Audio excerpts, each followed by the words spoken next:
Jumpa lagi dengan saya, Willy The Rooms, tetap di The Sinners Channel.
Cum nimis absurdum adalah sebuah bula kepausan yang dikeluarkan oleh Paus Paulus keempat tertanggal 12 Juli 1555. Namanya diambil dari kata pertamanya karena tidak masuk akal dan sama sekali tidak menyenangkan bahwa orang-orang Yahudi yang karena kesalahan mereka sendiri dikutuk oleh Tuhan untuk perbudakan abadi.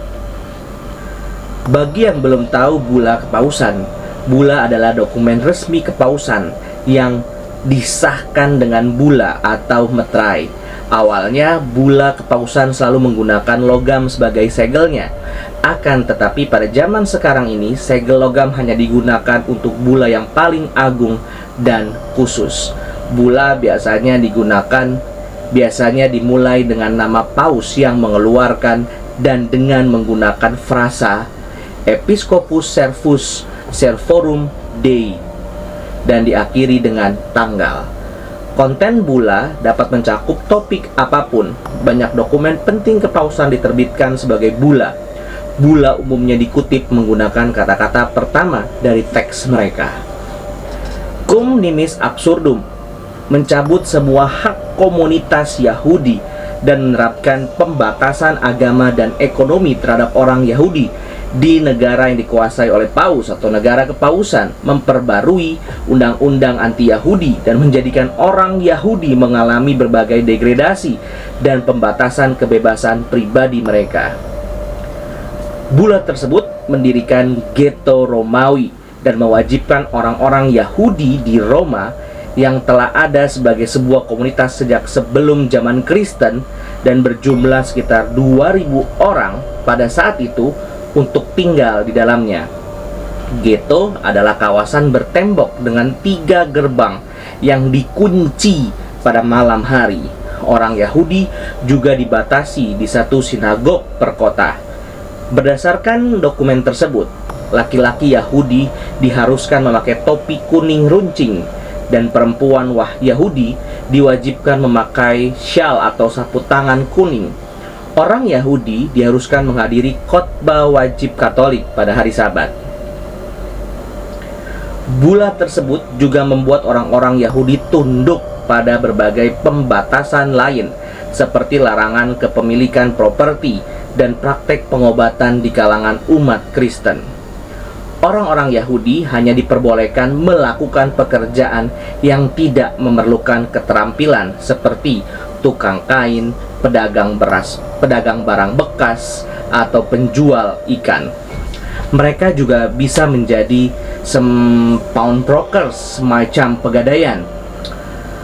Penerus Paulus keempat, yaitu Paus Pius keempat, memaksakan pendirian ghetto-ghetto lain di sebagian besar kota di Italia. Dan penggantinya, Paus Pius kelima merekomendasikan ghetto-ghetto tersebut ke negara-negara lain yang berbatasan dengannya. Negara kekuasaan kepausan tidak ada lagi pada tanggal 20 September 1870 ketika mereka dimasukkan ke dalam kerajaan Italia. Namun persyaratan bahwa orang Yahudi harus tinggal di ghetto baru secara resmi dihapuskan oleh negara Italia pada tahun 1882. Meskipun ghetto Romawi dan ghetto lainnya kini telah dihapuskan, peraturan tersebut tidak pernah dicabut.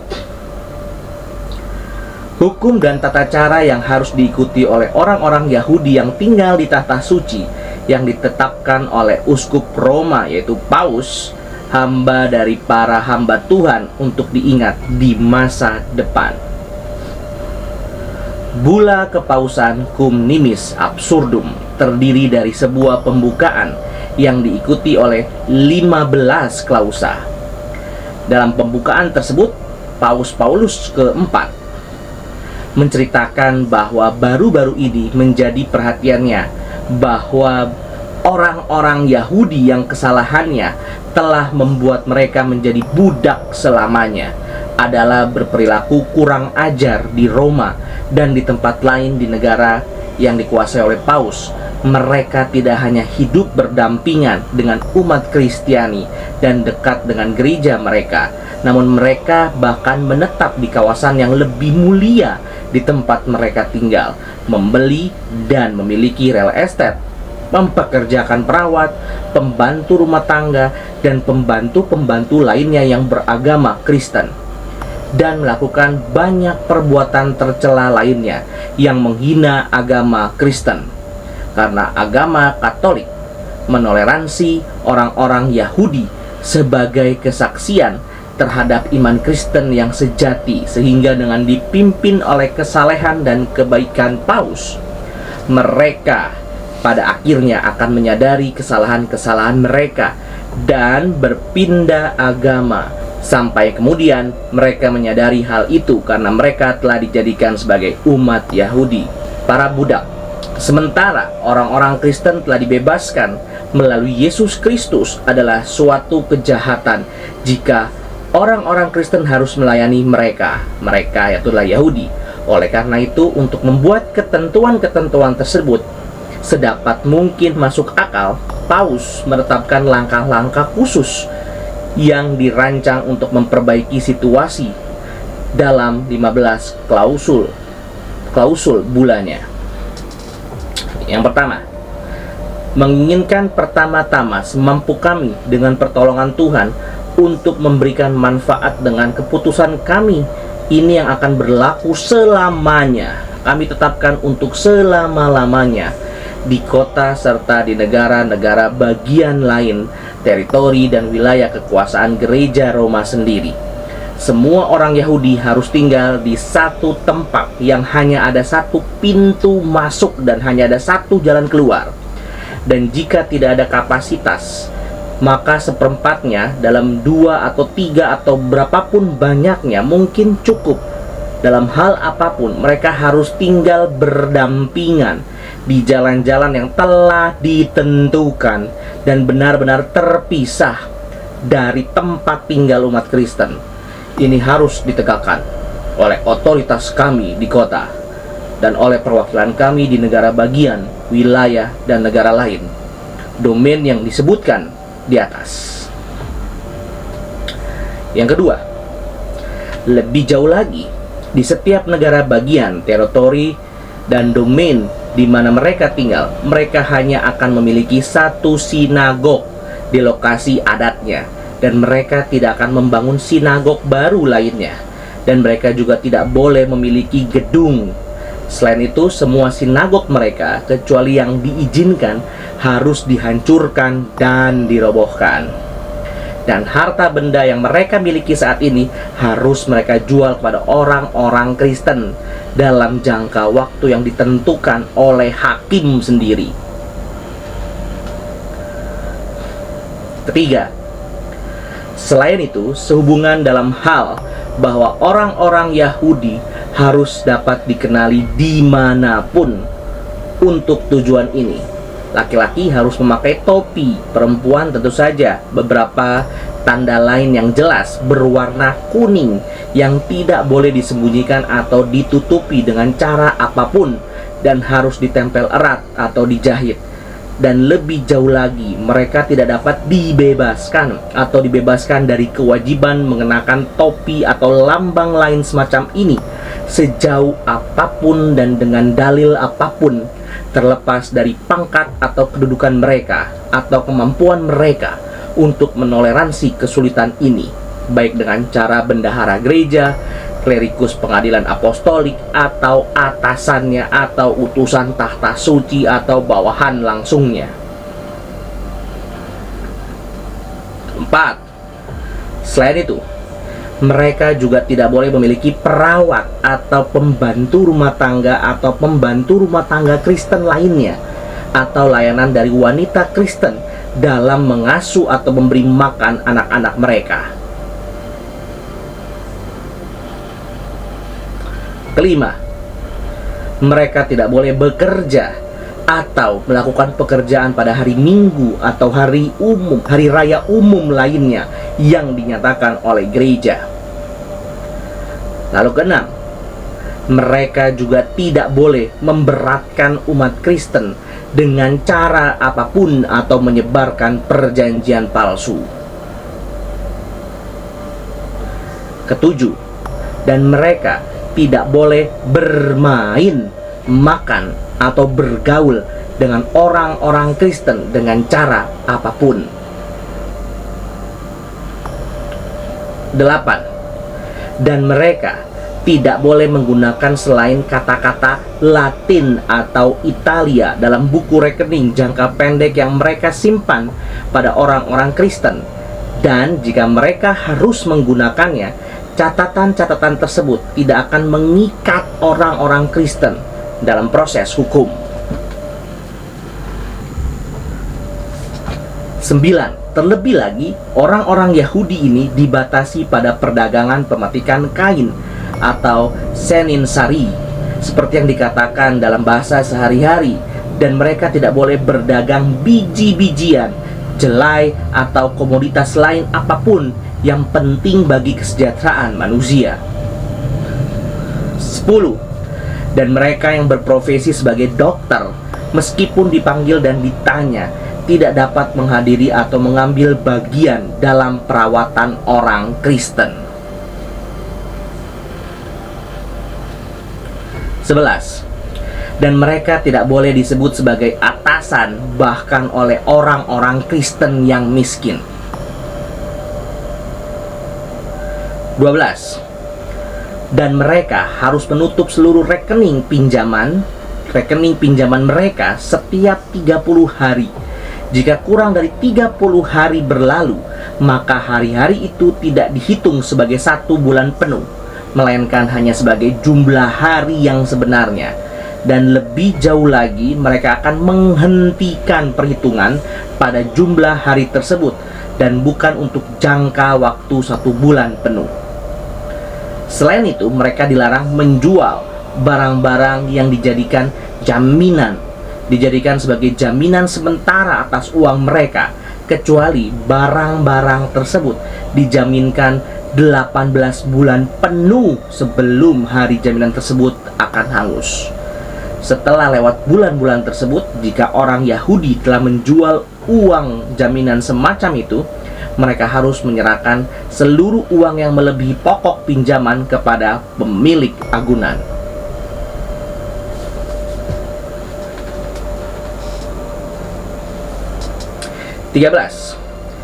Dan undang-undang negara bagian, teritori, dan domain di mana mereka tinggal selama jangka waktu tertentu mengenai keutamaan umat Kristiani harus dipatuhi tanpa kecuali.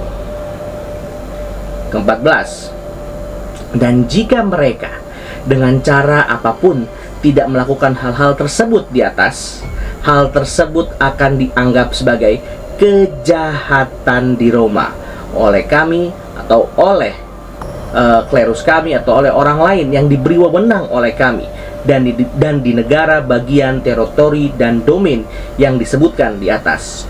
oleh hakimnya masing-masing, sama seperti jika mereka adalah pemberontak dan penjahat berdasarkan yurisdiksi di mana pelanggaran tersebut terjadi. Mereka akan dituduh oleh semua orang Kristen, oleh kami dan seluruh para klerus kami, dan dapat dihukum sesuai dengan kebijaksanaan pihak yang berwenang dan hakim. 15. Hal ini akan berlaku meskipun ada ketetapan-ketetapan dan peraturan-peraturan apostolik yang bertentangan, dan tanpa menghiraukan toleransi apapun atau hak-hak dan dispensasi khusus bagi orang-orang Yahudi ini yang diberikan oleh paus manapun sebelum kita, dan tahta yang disebutkan di atas atau para utusan mereka, atau oleh paus pengadilan gereja Roma dan para klerus apostolik, atau oleh pejabat lainnya.